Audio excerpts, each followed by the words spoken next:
Speaker, we've seen the death and destruction in Israel at the hands of Hamas.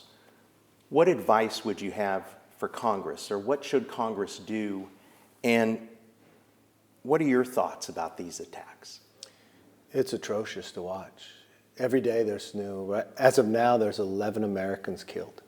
Americans being held hostage, but new reports today of babies being burned and decapitated. This is horrendous. Humans don't do this to one another. These are civilians being attacked. This is a terrorist. This is ISIS level equal. A number of things Congress should do. First and foremost, drive that every American gets home. No one gets left behind. The hostages have to be returned now. We need to show shoulder to shoulder with Israel. No ifs, ands, or buts. We need to replenish the Iron Dome, provide them with the medical supplies they need to do the job, the weaponry they need to do the job.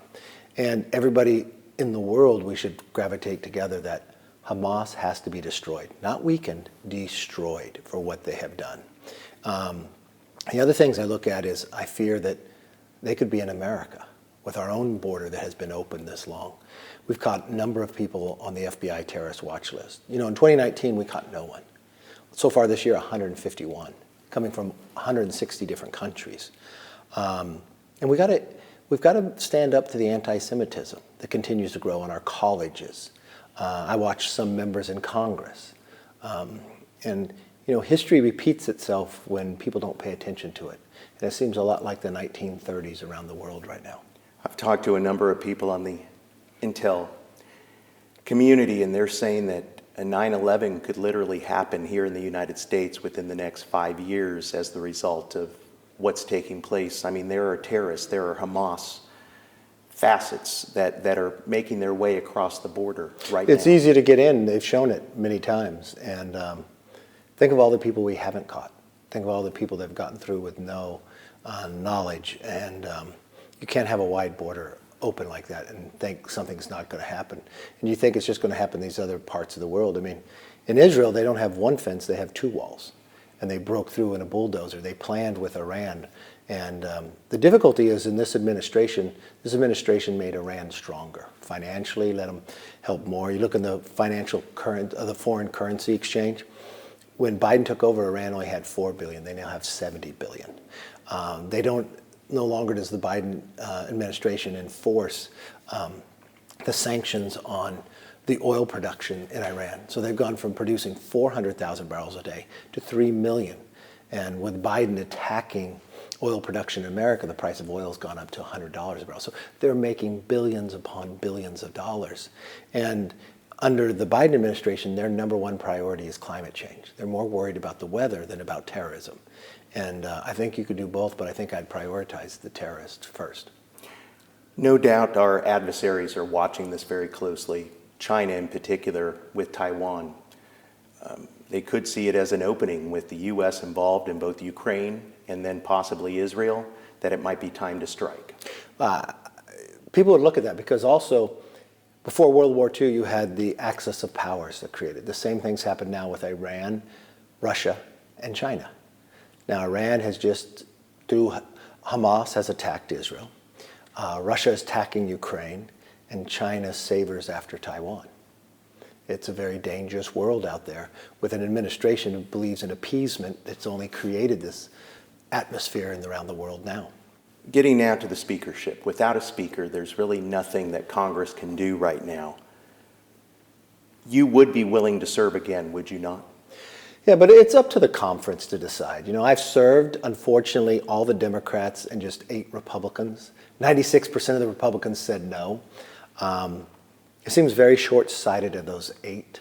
Some it seems like it's a personal, with no plan, no idea who to follow.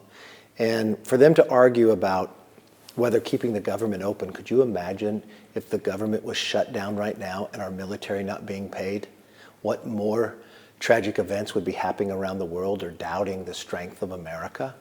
Sometimes members, it's all about themselves instead of putting the country first. If for some reason I lost the speakership because I did what was right looking out for America, I take great pride in that, just like you would with your own religion. Sometimes you have to sacrifice. Do you think that's the difference now compared to in the past? In the past, you had people coming back from World War II that were willing to serve, and they realized that something was bigger than them, and that was America. I worry about some of these generations. Look, I never count out this country. And remember, we talk about World War II being our greatest generation. Well, that DNA is in us. I think it has to be dust off a little bit so the world can see it and we can see it ourselves. But then again, you're still willing to lead, and you are going to be Look, leading. it doesn't matter if I have the title or not. I'm still willing to lead and make sure we do what is right. And that means standing up for the values of what we believe in. And standing next to Israel is important. You know, as Speaker, that was my first international trip. Israel invited me to speak at their Knesset, their Congress. It is for their 75th anniversary of the creation of their country. I was only the second speaker ever to be invited to do that, and it was a great honor. Every Congress, I would lead the freshman members of the Republicans to Israel so they could understand what the Middle East looked like. We have a long relationship. I've spoken to the president called me a couple weeks ago, or about a week ago. I have a close relationship with their speaker there, Ohana, as well, and many of the members of the Knesset. What advice would you have for the next speaker? What would you want to tell them? When you become speaker, it's different than being the leader of the Republicans. You got to lead the nation. At times, you got to be willing to take risk, what's right for the country. And don't be afraid. Well, you're definitely not afraid. Never. The Senate wants to combine Ukraine aid, Israeli aid, border security. Is that something that you think would pass in the House? You know, I've been working very hard to try to get our borders secure. Looking at Israel is very important too. I don't know why you have to combine them all, why they can't be individual votes and let people stand where they are about each issue. I think people get too hung up thinking they have to package something. Just make the package correct by itself, and it will be able to pass. Put the merits and let it live on its own. You unveiled your commitment to America.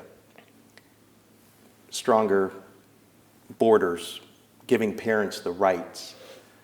Parents' Bill of Rights. I mean, we achieved almost every single one out of the House already. We passed the strongest border security bill. The Senate has taken up energy independence, H.R. 1. We passed that. Protecting our children in school, the Parents' Bill of Rights, where the parents have a say in the kids' education. Holding government accountable. We've gone check after check after check, and we'll keep working on that to make sure America is stronger. Exactly. It's still not done yet, correct? No, it's not done yet. The job is not finished. We got the Senate to do a lot of work, but we'll get it done. Anything else that you'd like to add, sir? No, it's just an honor to ever be interviewed by you. Oh, sir, the honor is mine. I thank you so much for your time. Thank you.